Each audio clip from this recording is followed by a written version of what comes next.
Aidons les enfants à apprivoiser leurs émotions et pour cela, je vous propose d'aller faire un petit tour en sophro.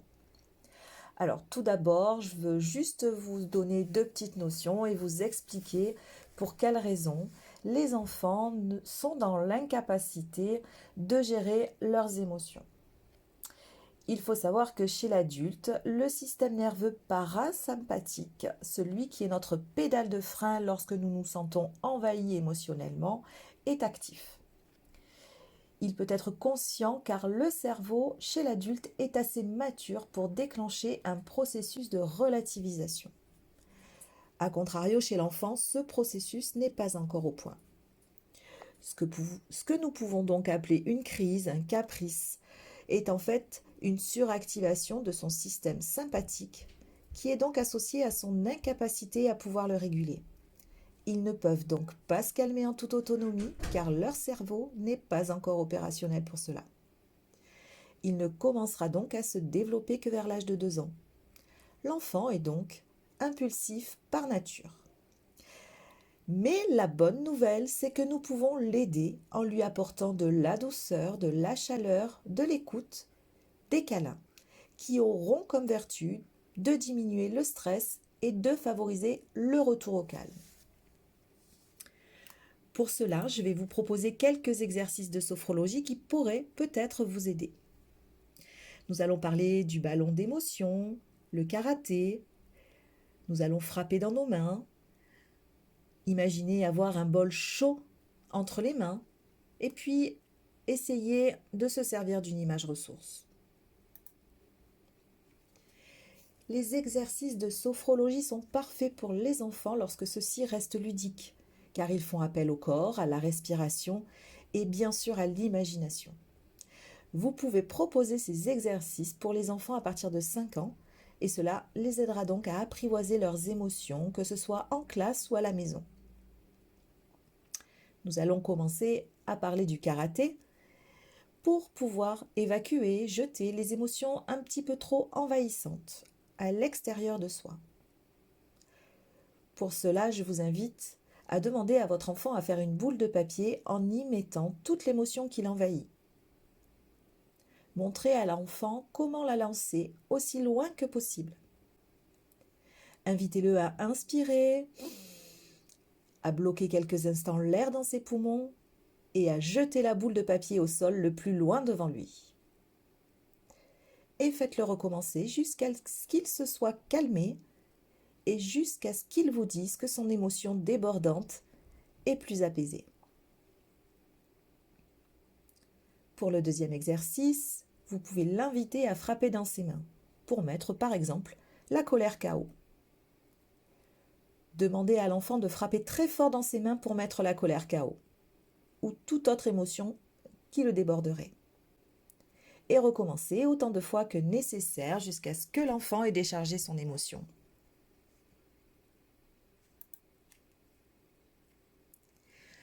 Pour détendre un petit peu le corps et la tête, vous pouvez lui demander d'imaginer qu'il ait un bol de chocolat chaud dans les mains. Ça marche aussi s'il a un vrai bol de chocolat chaud dans les mains.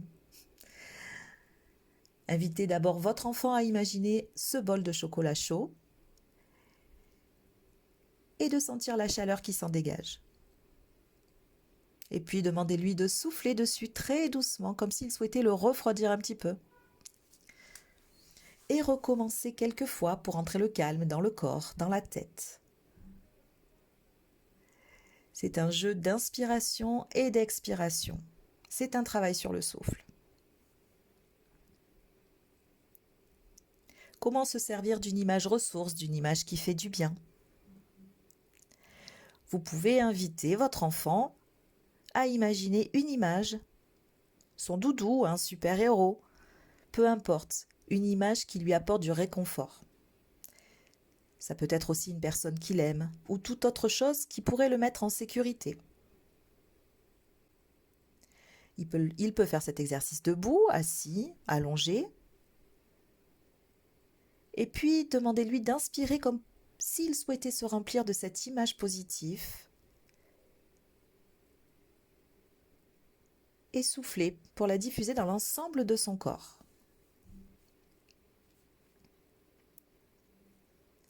Et de nouveau, demandez-lui d'inspirer, comme s'il souhaitait se remplir de cette image, de son doudou, de son système de protection qu'il peut mettre en place de manière autonome.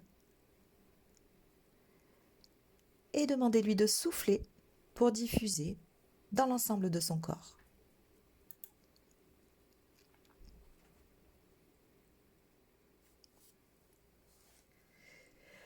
Je vais vous inviter peut-être maintenant à lui proposer le ballon des émotions. Demandez à votre enfant d'inspirer profondément par le nez comme s'il avait un ballon qui se gonflait à l'intérieur de son ventre. Et puis à souffler tout doucement comme s'il souhaitait se remplir de calme pour apaiser les émotions envahissantes.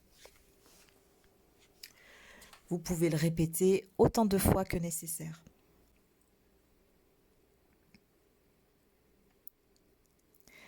L'image qui fait du bien et le ballon des émotions peuvent être aussi faits avant d'aller se coucher, avant la sieste, avant le sommeil de la nuit, pour préparer justement ce sommeil de manière paisible. Et puis si votre enfant a besoin d'un câlin, proposez-lui le câlin koala. L'un contre l'autre, poitrine contre poitrine, inspirez à deux et soufflez tout doucement de la même manière. Le fait de l'entourer lui procurera une sensation de sécurité et de protection interne.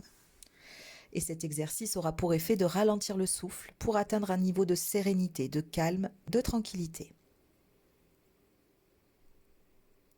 L'effet de tout ceci dopera chez lui l'ocytocine, l'endorphine, la sérotonine et la dopamine qui pourront produire un état de bien-être général chez votre enfant et chez vous d'ailleurs aussi. Il est recommandé de pratiquer ces exercices dans un endroit plutôt au calme. Je vous souhaite une bonne séance de sophrologie.